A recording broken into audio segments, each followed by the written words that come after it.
Hello दोस्तों, स्वागत है आपके अपने यूट्यूब चैनल एजुकेशन नंबर 1 में। दोस्तों, आज के वीडियो में हम आपके लिए लेकर आए हैं पीएच वैल्यू यानी पीएच मान की बहुत ही ज़बरदस्त ट्रिक। दोस्तों, हम सभी जानते हैं कि इससे संबंधित प्रश्न एग्जाम में हर साल आते हैं और आते रहेंगे। इस बात पे तनिक भी संदेह नहीं किया जा सकता। आपसे आग्रह है कि वीडियो को अंत तक देखिए, अच्छा लगे तो लाइक ज़रूर कीजिए। इससे पहले कि पदार्थ व उसके पीएच मान याद करने की प्रक्रिया शुरू करें, मैं पहले पीएच स्केल को बताना चाहूँगा। पीएच स्केल में पीएच का मतलब होता है पोटेंशियल ऑफ हाइड्रोजन, यानी कि हाइड्रोजन का विभव। इसमें किसी भी घोल की अम्लता या क्षारकता की पहचान की जाती है। इस स्केल में 1 से 14 तक की इकाई संख्या निर्धारित रहती है। इसमें पीएच मान 60 जो है वह उदासीन को दर्शाता है, यानी कि ना ही अम्लता को ना ही क्षारकता को। अगर 60 से कम है तो वह अम्लता को दर्शाता है, अगर 60 से अधिक है तो वह क्षारकता को दर्शाता है। इस पीएच स्केल को पता लगाने वाले व्यक्ति का नाम एसपी सोरेनसन है। अब समय आ गया है पदार्थ और उसके पीएच मान ज्ञात करने का, तो चलिए शुरू करते हैं। सबसे पहला पॉइंट है जल। जल का पीएच मान 60 होता है। 60 का मतलब है ये जल न्यूट्रल है, यानी उदासीन। और वैसे भी पीने वाला जल का कोई स्वाद नहीं होता है, ना ही वो खट्टा होता है और ना ही वो मीठा होता है। यूँ कहें, ना ही वो अम्लीय है और ना ही वो क्षारीय है, ये सबको मालूम है। इसलिए जल का जो पीएच मान होता है वो 60 होता है। अगला है आंसू, जिसका पीएच मान है 7.4। ध्यान देने वाली चीज़ यह है कि आंसू झूठा भी होता है और सच्चा भी होता है। झूठा कहने का तात्पर्य मगरमच्छ का आंसू और सच्चा वह है जो हमारे रियल लाइफ से जुड़ा होता है।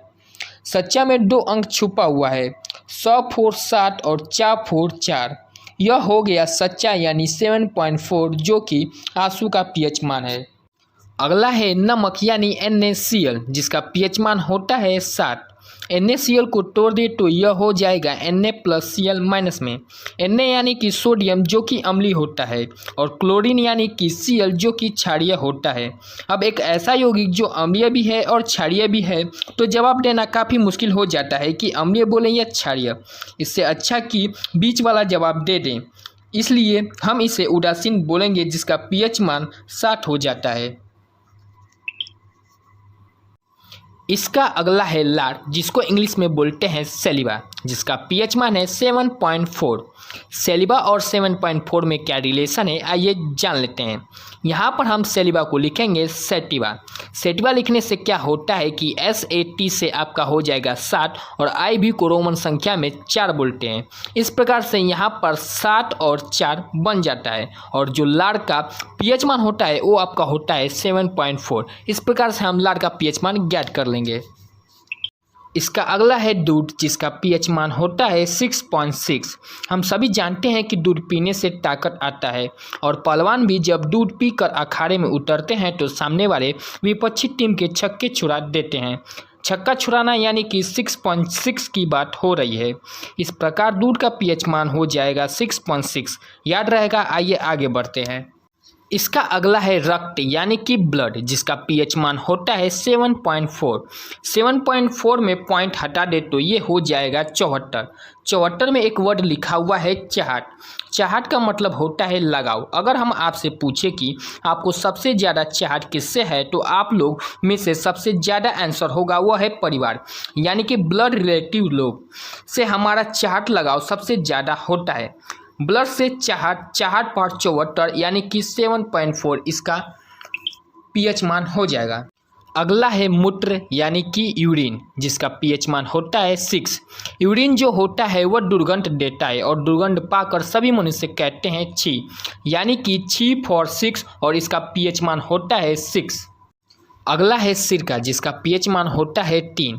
वैसे तो सिरका को बोलते हैं विनेगर, लेकिन अगर हम सोच ले तो सिरका यानी कि हेड का कितने भाग होते हैं, तो आंसर होगा 3 भाग होते हैं। पहला सेरेबेरम, दूसरा सेरेबेलम, और तीसरा होता है मेडुला ओब्लोंगेटा, यानी कि सिरका हेड का 3 भाग। उसी हिसाब से सिरका भी 3 पीएच मान होगा। अगला है शराब यानी कि वाइन, जिसका पीएच मान होता है 2.8। इसे याद रखना है तो आप इस पिक्चर को देखिए, जिसमें लग रहा है कि दो व्यक्ति वाइन पी रहे हैं और पीते समय जब दो गिलास को आपस में टकराते हैं, चीयर्स बोलते हैं, तो ये दोनों गिलास एक सर्कल बना लेती हैं। वह होता है 8 का, यानी दो व्यक्ति और जब टकराते हैं तो बन गया 8, तो 2.8 यह हो गया शराब का पीएच मान। अगला है लेमन यानी कि नींबू, जिसका पीएच मान होता है 2.4। और इसे याद रखने के लिए मैं आपको सुनाने वाला हूँ एक गाना।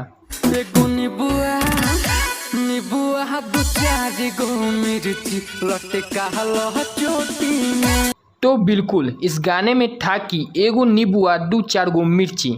यहाँ पे एक नींबू है ही, और जो उसका पीएच मान है 2-4 यानी कि 2.4 है। लिस्ट का लास्ट पॉइंट है समुद्र का पानी, जिसका पीएच मान होता है 8.4। पॉइंट हटा दे तो ये हो जाएगा 84। ध्यान दीजिए, मैंने कहा 84 यानी कि चौड़ा समुद्र। वैसे तो समुद्र बहुत विशाल होता है, तो यहाँ पर कह सकते हैं कि समुद्र विशाल है। इसको दूसरी भाषा में कह सकते हैं कि समुद्र बहुत चौड़ा है, यानी कि 84 है, और 84 फॉर 8.4 जो कि समुद्र का पीएच मान होता है। अब टॉपिक तो खत्म हो गए, अब देखते हैं क्या हमें ये सब याद हुआ है या नहीं। तो इसके लिए चलिए रिवीजन कर लिया जाए। सबसे पहला पॉइंट है जल। जल चूँकि स्वादहीन होता है, ना ही खट्टा होता है और ना ही मीठा होता है, ये उदासीन होता है, इसलिए इसका पीएच मान 60 हो जाएगा। उसके बाद आता है आंसू। आंसू यानी कि सच्चा होता है, 100 फोर 60 और 4 फोर 4 यानी कि 7.4 इसका पीएच मान हो जाएगा। उसके बाद था NaCl यानी कि Na+Cl-। प्लस है कि माइनस नहीं बता पा रहे हैं, तो यह हो जाएगा बीच वाला मान यानी कि 60 उदासीन। इसके बाद है लार यानी कि सैलिवा। सैलिवा मतलब सेटिवा, SAT यानी कि 60 हो गया, और IB रोमन अंक में 4 होता है, तो 7.4 लार का पीएच मान हो जाता है। इसके बाद है दूध। दूध का मतलब पहलवान जो होते हैं वह लड़ने से पहले दूध पी के जाते हैं, जिससे सामने वाले का छक्का छुड़ा पाएँ। छक्के छुड़ाने का मतलब 6.6 जो कि दूध का पीएच मान होता है। अगला है रक्त। रक्त का मतलब होता है चाहत, और चाहत फॉर होता है 74 यानी कि 7.4 इसका पीएच मान हो जाएगा। अगला है यूरिन, और यूरिन से आता है स्मेल। स्मेल आने के बाद लोग बोलते हैं छी। छी यानी 6 जो कि यूरिन का पीएच मान होता है। अगला है सिरका, यानी सिर के 3 भाग होते हैं, इस प्रकार सिरका का जो पीएच मान होगा वह 3 होगा। अगला है शराब। शराब यानी दो व्यक्ति आपस में गिलास टकराते हैं, चीयर्स बोलते हैं, तो एक सर्कल बनता है जो कि 8 है, और शराब का पीएच मान भी 8 होता है। उसके बाद अगला है नींबू। एगो नींबुआ 2-4 गो। 2-4 गो का मतलब 2.4 जो कि नींबू का पीएच मान है।